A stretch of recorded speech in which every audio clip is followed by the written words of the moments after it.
بسم اللہ الرحمن الرحیم۔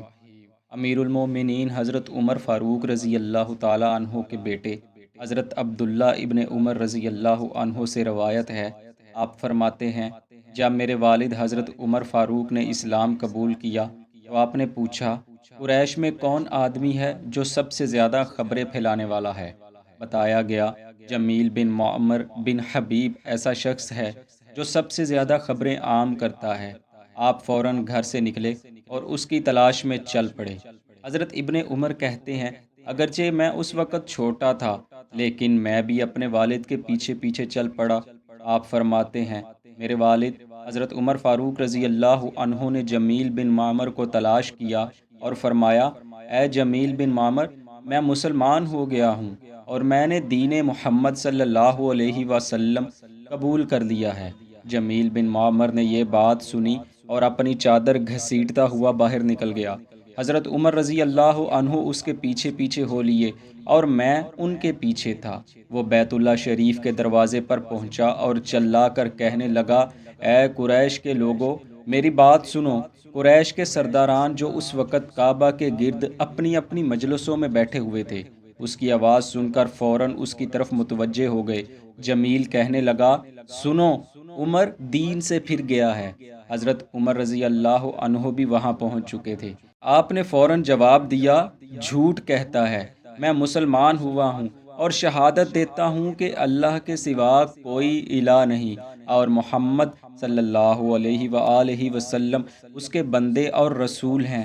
سرداران قریش نے یہ بات سنی تو آپ کو مارنے کے لیے لپکے۔ اس پر حضرت عمر رضی اللہ عنہ جلال میں آ گئے اور آپ بھی ان پر حملہ آور ہو گئے، یہاں تک کہ ان کو مارنے لگے اور کافی دیر تک مارتے رہے، حتیٰ کہ سورج سر پر آن پہنچا۔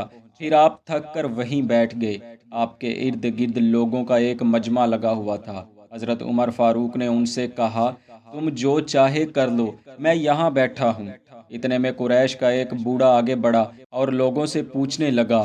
لوگ جو پہلے ہی غصے میں تھے کہنے لگے، عمر آج اپنے دین سے پھر گیا ہے۔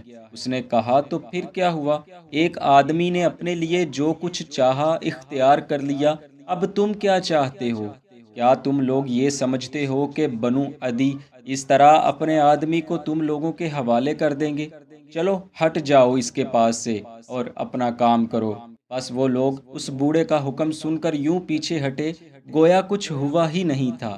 حضرت ابن عمر کہتے ہیں، میں کھڑا یہ منظر دیکھ رہا تھا۔ جب سب کچھ نارمل ہو گیا تو میں نے اپنے والد سے پوچھا، وہ کون شخص تھا؟ حضرت عمر رضی اللہ عنہ نے فرمایا، آس بن وائل سہمی تھا، یعنی عمرو بن العاص کا والد۔ اس واقعے کے بعد ایک روز حضرت عمر اپنے گھر میں خوفزدہ بیٹھے ہوئے تھے کہ یہی آس بن وائل آیا اور کہنے لگا، اے عمر، اس طرح کیوں بیٹھے ہو؟ فرمایا، تمہاری قوم مجھے قتل کرنا چاہتی ہے کیونکہ میں مسلمان ہو گیا ہوں۔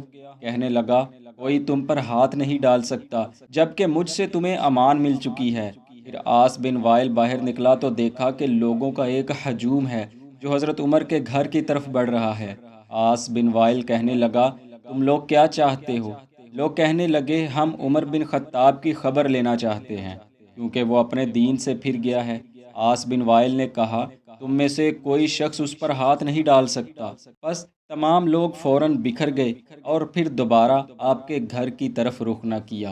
دوستو، امیر المومنین حضرت عمر بن الخطاب رضی اللہ تعالی عنہ اسلام قبول کر لینے کے بعد اس قدر خوش تھے کہ فرداً فرداً ہر مجلس میں جا کر خود اپنے اسلام کا اعلان کرتے تھے۔ حضرت عمر فاروق اپنے اسلام قبول کر لینے کے بعد کے حالات کے بارے میں بتاتے ہیں کہ جس روز میں نے اسلام قبول کیا تو اسی رات مجھے خیال آیا، کیوں نہ رسول اللہ صلی اللہ علیہ وآلہ وسلم کے شدید ترین دشمن کو اپنے اسلام لانے کی خبر دوں۔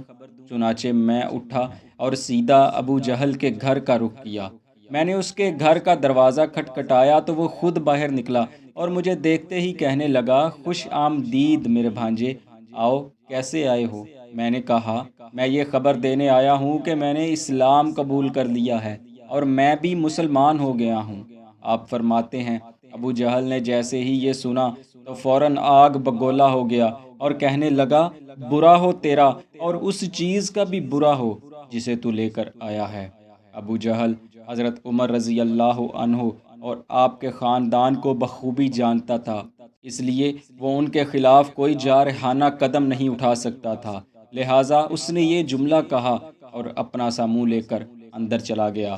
اسی طرح آپ نے ایک دن حضور نبی کریم صلی اللہ علیہ وآلہ وسلم سے عرض کیا، یا رسول اللہ صلی اللہ علیہ وآلہ وسلم، کیا ہم حق پر نہیں، خواہ جئیں یا مرے؟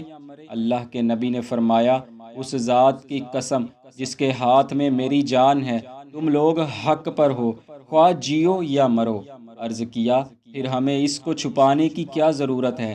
فرمایا، اے عمر، ہم قلیل تعداد میں ہیں اور تم دیکھ رہے ہو کہ ہم کن حالات سے گزر رہے ہیں۔